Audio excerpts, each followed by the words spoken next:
Hello everyone, good morning, welcome back to my channel. তো আজ দুদিন আমার একটু সকাল সকালই ঘুম থেকে উঠতে হচ্ছে, কারণ টোনা 4:30-র সময় কাজে চলে যাচ্ছে।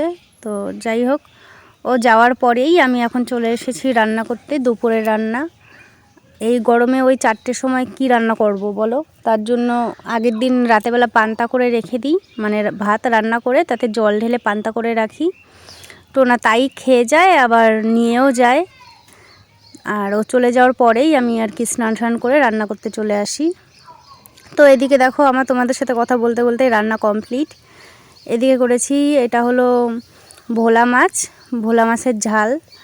তো বিয়ের পরে আর কি ফার্স্ট টাইম আমি আমার শ্বশুরবাড়িতে ভোলা মাছের ঝাল রান্না করলাম, প্লাস খেলাম। আর ওদিকে করেছি ভাত। আর এটা হলো মাছের ঝোলটা সম্পূর্ণই আর কি মশলা ছাড়া মানে বাটা মশলা ছাড়া, সব গুঁড়ো মশলা আর রসুন আর আদা থেতো করে দিয়েছিলাম।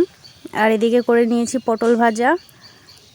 তো যাই হোক, আর পরে দেখি যে আরেকটা কিছু রান্না করা বাকি ছিল, কারণ টোনা বলেছিল যে গরমের কদিন আমার জন্য একটু টক কিছু রান্না করবা, কারণ গরমে টক খেতে ভালোই লাগে। আর এবার তো কি বলবো, প্রচণ্ড আমের সমস্যা, কারণ সেরকম কোনো আম গাছে আম হয়নি এবার। তো এই কারণে আগের বার যে আমি আমাদের বাড়িতে বসে, তখন আমার বিয়ে হয়নি, তো তখন আমি টোনার জন্যই আম ফলসি করেছিলাম, আমি আমার 2 দিদির মেয়ে মিলে।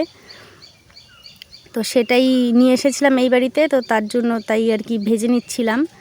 তো ওদিকে সবার আগে আমি আম ফলসিগুলো গরম জলে ভিজিয়ে রেখেছিলাম, তারপরে 2-3 বার ধুয়ে এখন কড়াইতে তেল আর এদিকে সর্ষে দিয়ে আমি বসিয়ে দিয়েছি।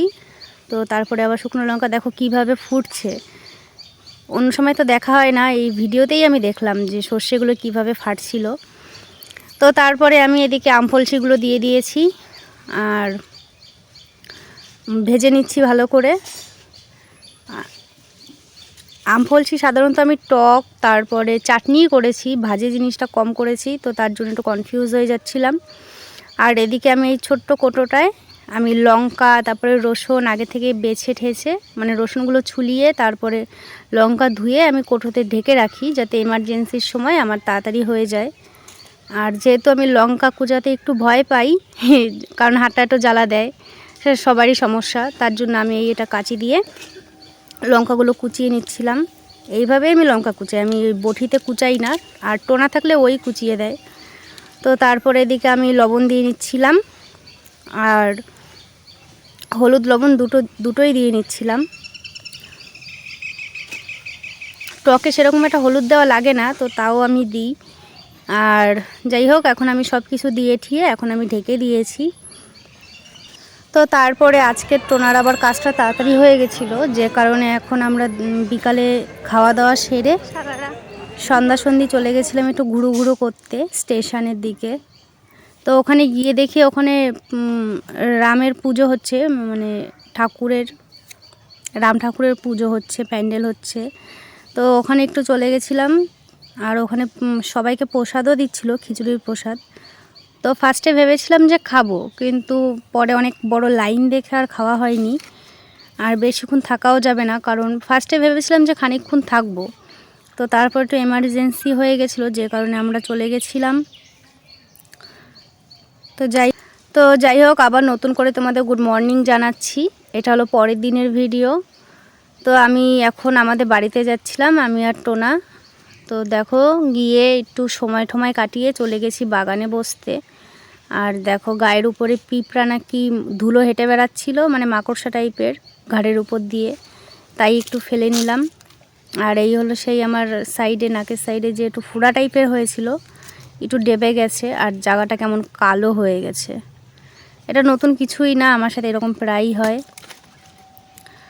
তো তোমরা হয়তো ভাবতে পারো যে বাড়িতে গিয়েই বাগানে বসে আছে কেন, কারণটা তোমরা দেখো, এখন ভালো করে দেখে নাও। কি প্রচণ্ড পরিমাণে রোদ পড়েছে বাড়িতে, দেখো টিনের উপরে, আর উঠোনটাও দেখে নাও কি রোদ, মানে এত রোদ যে আমরা বাড়ির সবাই কুকুরের মতো হাঁপাচ্ছি জিভ বের করে, মানে এত রোদ, ঘরে থাকা যাচ্ছে না। ফাঁকা মাঠে তো বাড়িটা, মানে আম বাগানের ভেতরে, আর আমাদের জায়গায় এখনও আম গাছ লাগিয়েছে কিন্তু বড় হয়নি, যে কারণে রোদটা একটু বেশি। আর এদিকে দেখো, এগুলো কি বলো তো, এগুলো হলো আমার মিকির পায়ের ছাপ।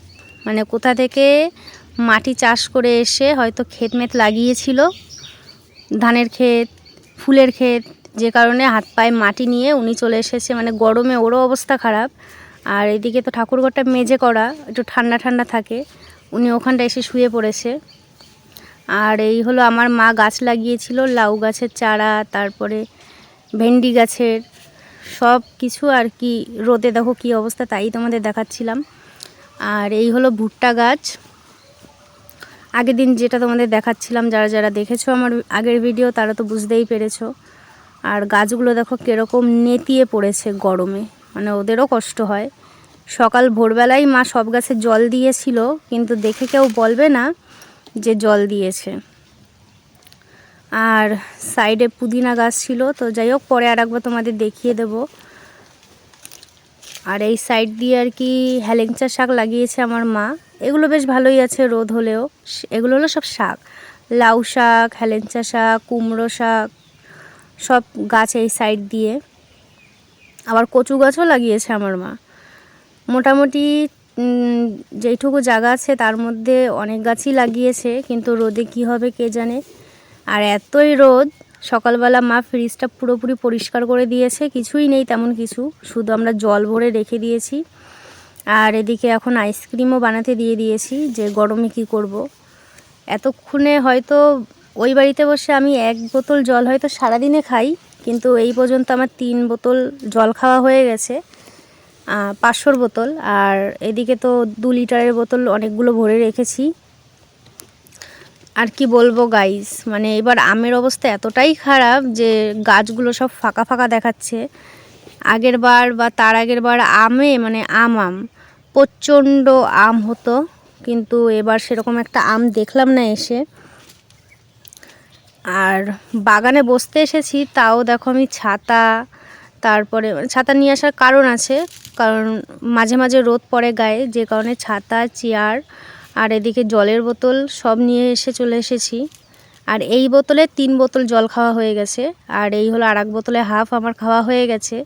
মানে ফ্রিজে রাখছি, ঠান্ডা হচ্ছে, আবার খেয়ে নিচ্ছি, এরকম একটা ব্যাপার। তো যাই হোক, তোমাদের কাদের কাদের ওখানে কেমন গরম পড়েছে আমাকে কমেন্টে জানিও। আমাদের এখানে তো প্রচণ্ড গরম পড়েছে, প্রচণ্ড। আর টোনার বাড়িতে আবার সেরকম একটা গরম না, মানে গরম আছে টুকিটাকি, এখানের মতো এতটা গরম না। আর ছাতা আনার কারণটা দেখতে পাবে, দেখো একটু আগে বসেছিলাম তেমন একটা রোদ পড়েনি, আর এখন আমি মাথা টাকাচ্ছি, কারণ দেখো হাতে রোদ পড়েছে, নাকে রোদ পড়েছে, মাথায় রোদ পড়েছে, সাইড দিয়ে দেখো কীরকম রোদের তাপ খা খা করছে। তো যাই হোক, ভিডিওটা আমি এখানেই শেষ করছি। কেমন লাগলো জানিও, ভালো লাগলে লাইক কমেন্ট শেয়ার করো। বাই।